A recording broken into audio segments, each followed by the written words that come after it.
बिस्मिल्लाहिर्रहमानिर्रहीम। नज़र की कमज़ोरी का मसला मुकम्मल ख़त्म, सिर्फ चंद माह में। इस नुस्खे का बाकायदा 3 से 6 माह तक इस्तेमाल जारी रखना होगा ताकि आपको इसका मुकम्मल फ़ायदा हासिल हो सके। 100 ग्राम बादाम लें, इसमें 2.5 खाने के चम्मच सौंफ लें, 2.5 खाने के चम्मच ज़ीरा लें।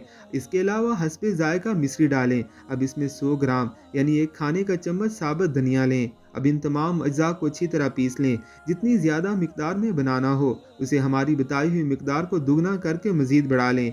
अब इस सफ़ूफ को किसी एयर टाइट कंटेनर में रख लें। बच्चों के लिए इस सफ़ूफ का आधा चाय का चम्मच सुबह और शाम दूध के साथ लें। बड़ों के लिए 1 चाय का चम्मच सुबह शाम दूध के साथ पी लें। 2 से 3 माह में इसका फ़ायदा सामने आने लगेगा। इस टिप को मुस्तकिल इस्तेमाल करें जब तक नज़र बेहतर ना हो जाए, और नज़र का वक्फे वक्फे से टेस्ट ज़रूर करवाएं ताकि आपको खुद भी पता चलता रहे। ऐसी ही मज़ीद अच्छी वीडियोज़ के लिए आपने हमारे चैनल को ज़रूर सब्सक्राइब करना है।